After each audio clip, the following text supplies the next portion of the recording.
Hey friends, welcome to my channel. Today I have some high-end decor dupes to share with you, so let's get started.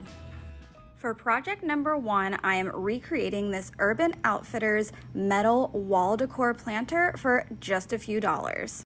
I'm starting out with this Dollar Tree metal faux galvanized planter, and I tried to use some acetone to remove those letters. I swear I have seen other content creators remove the letters from this galvanized planter. I was not having any luck with the acetone. So then I grabbed my Dollar Tree scraper and tried to scrape off the letters. Honestly, don't even waste your time because those words are actually like raised on the surface of the planter and they're not coming off. So I did end up removing the black part of it, but the letters themselves are still there. In the end, I just took some sandpaper and I scraped off the black part of the letters that way, and that worked out much better, much easier. So if you decide to do this, I would go that direction.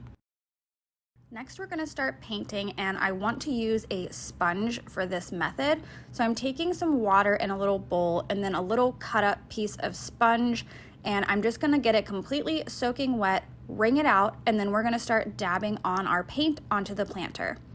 The first color that I am using is by Faux in the color Cinnamon. I really love this color when I wanna do any type of like faux rust or metal type of look, and I'm going for like a rusted copper look on this piece, which is similar to how the original inspiration is. And I did dry using my heat tool in between each color of paint that I added. The next color we're using is Apple Barrel in Burnt Umber. I had started out using this color just around the edges and then like the seams on the sides, but I did end up going over the entire piece with this color. I also thought I went a little bit too heavy-handed with that, so I went back over with the Cinnamon again to get that lightness to come through. And I just kept playing around with the layers, adding the dark and the light where I thought it was needed. Next, I'm taking this metallic Rust-Oleum spray paint in the color Antique Brass, and I'm going to just lightly mist this over top of the piece. I don't want it to be fully covered in this color spray paint. I just want to hit it in some spots just to give that metallic and more metal-like finish.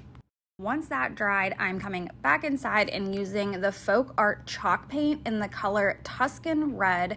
This one, I didn't end up mixing the colors completely, like in the bottle, it had kind of separated. So it was looking very purple when I first started applying it, and then I realized I really didn't mix it up well enough because it should be more of like a deep burgundy, perfect rust color. So once I realized that, I did go back over it. And then once that dried, I went in with my like sponge brush. I forget what these things are called. You know what I'm talking about. And I just like deepened up around the edges and the seams to give that like authentic look. Now for the backer that's going to hang on the wall, I'm just taking some foam core board and I'm gonna cut it to the size that I am happy with. Mine ended up being a little bit taller than the inspiration, but that is fine. And then I'm going to just kind of angle those corners so that it's a little bit more, it was like an odd shape, the inspiration piece, which you'll see in the end, but I just took my X-Acto knife and played around with the corners until I was happy with that look. Next, I'm taking some scrap leather that I have. This part isn't really necessary. I just thought that adding that texture that the leather has on the background would just help it to kind of give a different look from that metal planter part. Then I'm taking that same spray paint, and this time I am covering the whole leather fabric swatch with that, and I'm gonna have this as like my underneath color. And then I'm taking the exact same colors that we used on the metal planter to get that same look, but only using my sponge brush here on this one because I wanted it to be a little bit more streaky, which is also how that inspiration piece was.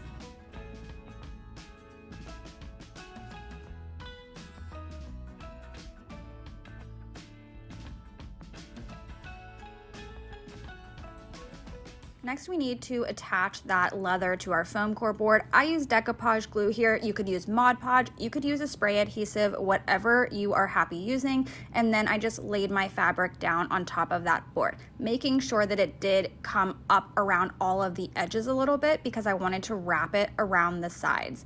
And to do that, I just used my Starbond super glue with the accelerator because the fabric is a little bit thicker and stiffer, so it would stay in place. Then I just cut off any of the excess fabric. To attach the planter, I had to add some of these popsicle sticks because of the lip on that metal planter itself. It wasn't going to touch that fabric or the foam core background, so that's why I added the popsicle stick so it would have something to adhere to. And then to attach the planter, I'm using both E6000 and my hot glue for that short-term, long-term hold. Don't mix them. You can see I put separate dots of each. Then I added my planter down on top. Now I did add a little like 3-pound dumbbell weight to this overnight so that it would stay in place and it would be nice and secure to my backer. Next, I am taking this little screw that was just laying around in my garage and I'm going to place it in my vise because I only want the head of the screw and I'm gonna saw it off. Now I know what you're thinking, but Angela, what if we do not have a beautiful vise like you do? What else can we do? Don't worry, I got you. You can use a miter box like you see me doing here as well. This was a little bit more difficult. It was hard to hold that screw, but it still worked. Next, I'm just attaching those screw heads. You could also use like furniture tacks or thumbtacks. It doesn't have to be a screw for this part. And then I just attached it with my E6000, added a jute twine hanger to the back, and that was it for this one. So let's see what the original cost, $29. Mine was about $2 to make. If you had to buy all of those supplies, it might cost you about $5. I had a lot of it already on hand. But let me know how you think I did compared to the original. I also didn't show it, but I did end up going back and doing the inside of the planter with that same paint finish that we did on the rest of it so that you wouldn't see that silver metal peeking out.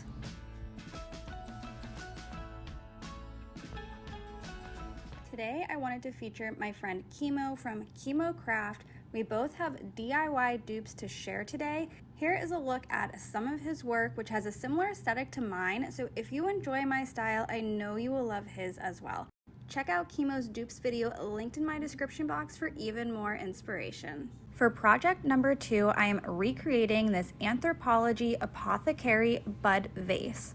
Starting out with these jot book rings that I got from the Dollar Tree. I needed 7 of them, which is why I had to buy 2 packages, but you will have 5 left over. Just like with the copper planter DIY, I'm going to be layering a few different colors of paint here, starting out with my black Waverly chalk paint.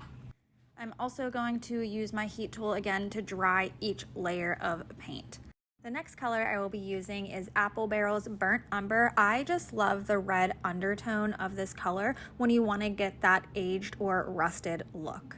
Next, I am taking this Tim Holtz Distress Oxide in the color Vintage Photo, and I'm going to spray it all over my book rings. I just love the way that this adds so much detail and dimension to a faux rust or an aged finish that you're going for. And once you add that heat tool to it, look at how the color changes and just really gives it that authentic look.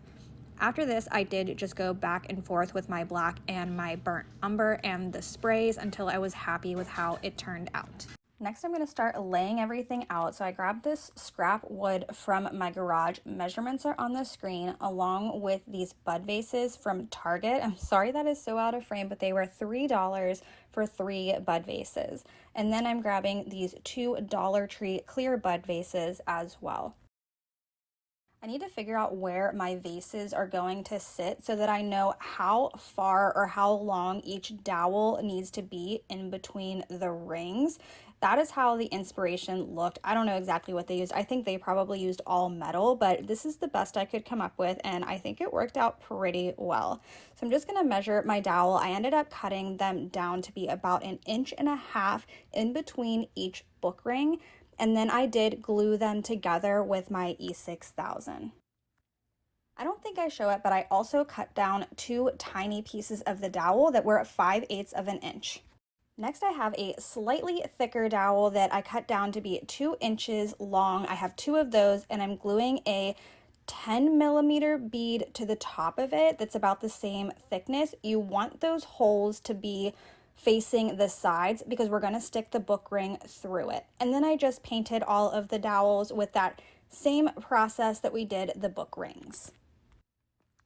Now it's time to assemble, and I'm not gonna lie, that book ring part is fragile, so be careful with this if you attempt to make this project, but I absolutely love the way it turned out. I did just hot glue those little side pieces and then used my super glue to attach that tiny dowel to the end book ring. In hindsight, I probably should have glued everything together before painting any of it, but it still worked out just fine. And here's a look at the Anthropologie version for $58, and mine only cost $8. Let me know what you think of this dupe.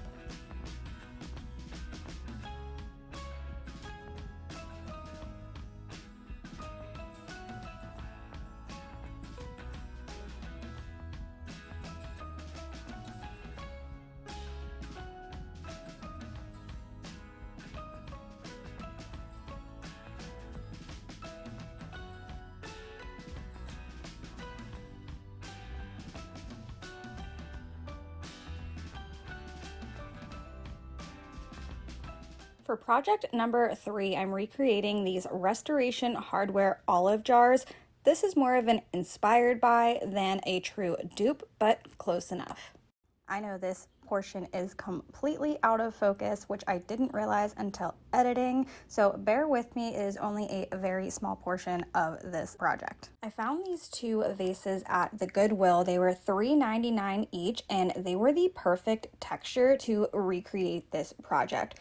So I started out by painting both of them with my ivory colored chalk paint, and then I am going to create the baking soda mixture using hazelnut and then my baking soda. I have tried this method a few times now, and I'm really not a fan of it. I much prefer to use either joint compound or spackling as a texture additive rather than the baking soda.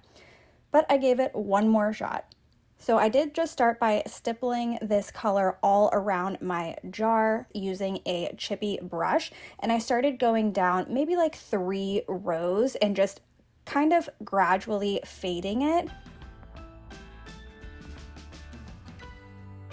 Then I started taking my ivory color again and going back and forth with both that hazelnut mixture and the ivory. I just started creating a gradient so that it was starting to get lighter and lighter as I went down the vase. I know you can see a gray color off to the side there. I don't mention it because I didn't end up using that color at all. All I used was the hazelnut baking soda mixture and then the ivory.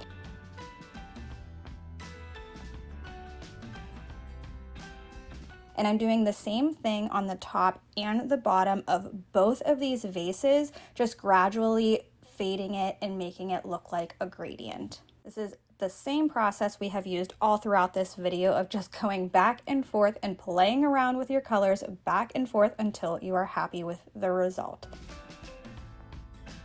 And last for this project, I took a piece of my sponge in that hazelnut color, and then I just started dabbing it all over, mostly on the high points and then also in some random spots here and there.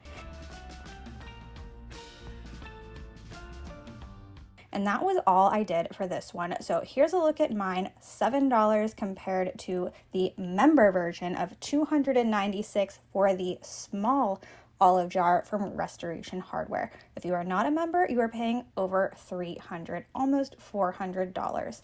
So let me know what you think of this inspired by piece.